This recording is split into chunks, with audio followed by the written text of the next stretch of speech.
যেমনটি আমরা আগেও বলেছি, আবারও ব্যক্ত করতে চাই, আমাদের সীমান্তের 1 ইঞ্চি জায়গাও আমরা কাউকে ছাড় দেইনি। বিপুল পরিমাণ এলাকা আমাদের অন্তর্ভুক্তি হয়েছে, ওদেরও প্রাপ্তি ঘটেছে, আমাদের চেয়ে অনেক কম ল্যান্ড তারা পেয়েছে।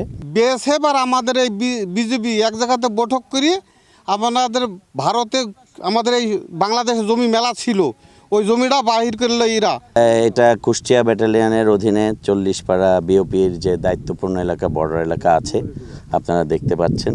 আমরা আজকে সাদা ফ্ল্যাগ দিয়ে মার্কিং করেছি।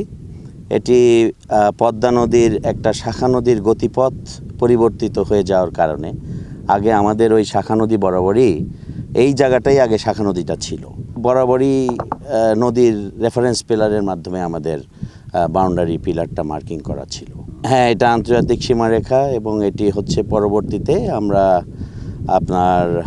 আমাদের বর্ডার গার্ড অ্যাক্ট 1975 অনুযায়ী, যেহেতু নদীর গতিপথ পরিবর্তিত হয়ে গেছে এবং এখানে নতুন চর জাগ্রত হয়েছে, তখন আমরা এটা গত ফেব্রুয়ারি মাসে একটি জয়েন্ট সার্ভের মাধ্যমে আমরা আমাদের এই শূন্য রেখাটা পরিবর্তন করে মার্কিং করি এবং এই পরিবর্তন করার ফলে আমাদের একটি বিপুল পরিমাণ এলাকা আমাদের অন্তর্ভুক্তি হয়েছে, ওদেরও প্রাপ্তি ঘটেছে, আমাদের চেয়ে অনেক কম ল্যান্ড তারা পেয়েছে। পরবর্তী পদক্ষেপ চূড়ান্তভাবে পিলারটি স্থাপন করা এবং এর জন্য যৌথ সার্ভেটা হয়ে গিয়েছে এবং পত্রালাপ হয়েছে, তারাও এটি এগ্রি করেছেন এবং তাদের পক্ষ থেকেই আমাদের সার্ভে অফ বাংলাদেশের কাছে, বিকজ বর্ডার গার্ড অ্যাক্ট 1975 অনুযায়ী এ ধরনের পিলারে শুধুমাত্র আমরা দুই বাহিনীর উপস্থিতিতেই সংগঠিত হয় না, এর সাথে আরও অন্যান্য সংস্থার সম্পৃক্ততাটা প্রয়োজন, যার মধ্যে একটি গুরুত্বপূর্ণ হচ্ছে সার্ভে অফ বাংলাদেশ আমাদের পক্ষ থেকে, আর তাদেরও ইন্ডিয়ান সার্ভে টিম, তো তারা থাকবে এবং তারা আগামী 19শে জানুয়ারিতেই এটি কবে থেকে কার্যক্রম শুরু করবে সেটা নির্দিষ্ট করে তার ওই পূর্বের বর্ডার পিলার সংস্কারের পরপরই এই নতুন বর্ডার পিলার নির্মাণের কার্য শুরু করবে, আমরা আশাবাদ ব্যক্ত করছি। বিএসএফ বিজিবি দুপক্ষই এখানে সৌহার্দ্যপূর্ণ সম্পর্ক বজায় রাখছে এবং আমরা সেভাবেই সামনে এগিয়ে যাচ্ছি। যেমনটি আমরা আগেও বলেছি, আবারও ব্যক্ত করতে চাই, আমাদের সীমান্তের 1 ইঞ্চি জায়গাও আমরা কাউকে ছাড় দেইনি এবং আমরা সেখানে আমাদের নিয়ন্ত্রণ এবং আমাদের কার্যক্রম পুরোদমে চালু রেখেছি এবং কন্টিনিউ থাকবে। আমরা এভাবে আপনাদের সহযোগিতা চাইব এবং সাধারণ জনগণ আমাদের সাথে আছে।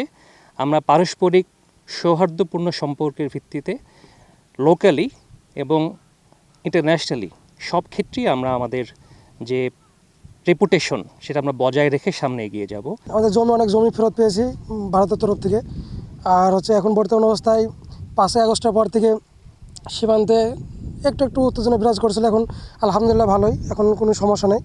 আর আমাদেরকে অনেক সাপোর্ট দেয় বিজেপি, আর আমরা বিজেপির সাথে সবসময় পাশে থাকি এবং আমাদের সাথে বিজেপি সবসময় পাশে থাকে। বাংলাদেশ যত দূর আছে আর কি আন্তর্জাতিক মাপে রাখিছে, সেই জমিগুলা এখনও ছাড়েনি, কিন্তু হচ্ছে আমরা গেছিলাম, আমাদেরকে ফেরত দিছে।